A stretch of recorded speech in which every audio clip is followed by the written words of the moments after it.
Le top nous au cœur de l'action.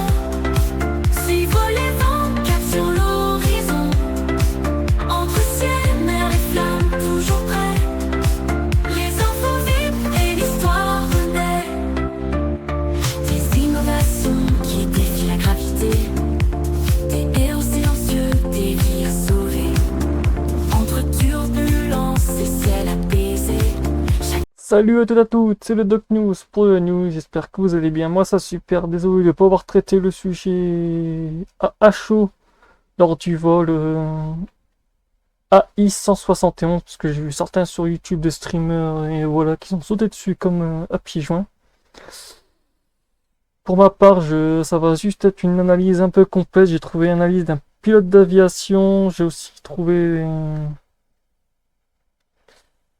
un communiqué de presse de nos amis de Canada, donc oui. On va analyser un peu tout ça, donc n'hésite pas à liker, partager et abonne-toi, ça ne coûte rien. Et oui, désolé, mais bon, moi ce sujet-là, sur ce sujet-là, avec l'histoire de Boeing, certains me connaissent que je vais éviter de relancer le sujet, mais je vais quand même faire des vidéos, des sujets dessus sur l'histoire de Boeing et leurs défauts à la chaîne. Et oui, je referai ça dans une prochaine vidéo. Pour l'instant, on va s'occuper du premier truc prioritaire. Comme vous voyez, breaking news, on va s'occuper de ça, même si c'est plus trop de... Je fais quand même presque plus de 3 jours de retard. Donc voilà. Mais bon, comme on dit, il faut mieux prendre son temps quand c'est ce genre de sujet, au lieu de la traiter à chaud.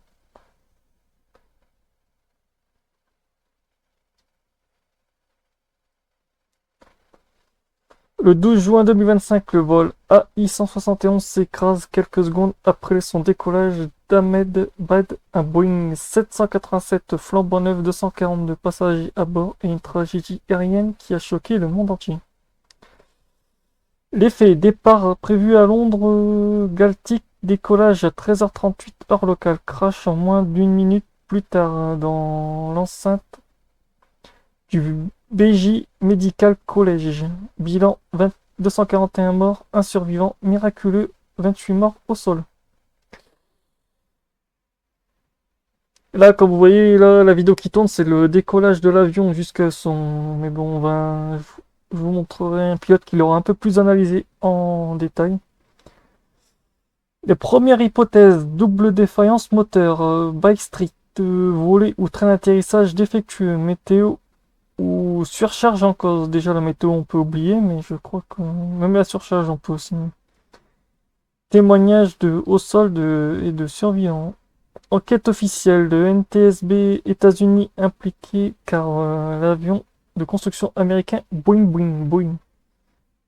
FFA appui technique en examen des procédures d'entretien. On a le UKAAIB qui a des passagers britanniques à bord.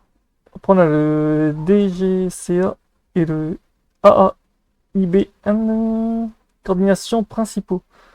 Après, on a récupération des boîtes noires, analyse en cours. En fait, l'enquête pourrait durer 6 à 12 mois, donc cette vidéo pourrait être très très longue. Conséquences immédiates: Air India inspecte tous ces Boeing 787, renforcement des contrôles de la sécurité dans tous les hubs. Action politique internationale, Mobi, Snuka, UE, soutien aux familles par Tata Group. Conclusion, réflexion: une vidéo amateur ne suffit pas à comprendre une catastrophe, mais elle nous rappelle que chaque vol repose sur des milliers de facteurs. Appel à suivre l'enquête, démêler les causes réelles. Un crash n'est jamais dû à une seule erreur. Et oui. Ah, vous avez la vidéo de l'avion qui s'est... Mais je vais éviter là, la faire tourner. Hop là, on va passer du côté. Good afternoon. I am Campbell Wilson, the CEO of Air India. I want to brief you on a serious incident that involved an Air India aircraft a short while ago. But first, and most importantly, I would like to express our deep sorrow about this event. This is a difficult day for all of us at Air India. and our efforts now are focused entirely on the needs of our passengers, crew members, their families, and loved ones. I know that there are many questions, and at this stage, I will not be able to answer all of them, but I do want to share the information we have at this time. Air India flight AI-171, operated with a Boeing 787-8 aircraft, traveling from Ahmedabad to London Gatwick, has been involved in an accident after takeoff. Flight AI-171 was carrying 230 passengers and 12 crew members on board. Of the passengers, 169 are Indian nationals, 53 are British nationals, there are 7 Portuguese nationals, and 1 Canadian national. The injured passengers have been taken by local authorities to the nearest hospitals. We are actively working with the authorities on all emergency response efforts. A special team of caregivers from Air India is on their way to Ahmedabad to provide additional support. The investigations will take time, but anything we can do now, we are doing. We know that many people are concerned for the welfare of their loved ones. We have set up a special helpline that friends and family can reach us at. The number is 1-800-5691-444. That is 1-800-5691-444. We understand that people are eager for information. And please know that we will continue to share accurate and timely information as soon as we can. But anything we report must be accurate and not speculative. We owe that to everyone involved. For now, our teams are working around the clock to support passengers, crew, and their families, as well as investigators, however we can. Thank you. जब मैं आ रहा था मैंने देखा कि एक दुखद घटना अहमदाबाद में घटित हुई है। अहमदाबाद में एक प्लेन क्रैश हुआ है। बताते हैं अहमदाबाद से वह लंदन के लिए जा रहा था और उसमें कुछ इस दुर्घटना के कारण प्लेन क्रैश होने के नाते बहुत सारे यात्रियों को अपनी जान गंवानी पड़ी है। ईश्वर से मैं सबकी सुरक्षित रहने की कामना करता हूं और ईश्वर से प्रार्थना करता हूं कि इस प्रकार की किसी भी प्रकार के हादसे से हम जनहानि को बचा सकें। इस दुखद घटना के लिए मेरी सभी जितने भी पीड़ित परिवार हैं उन सब के प्रति हमारी संवेदना है।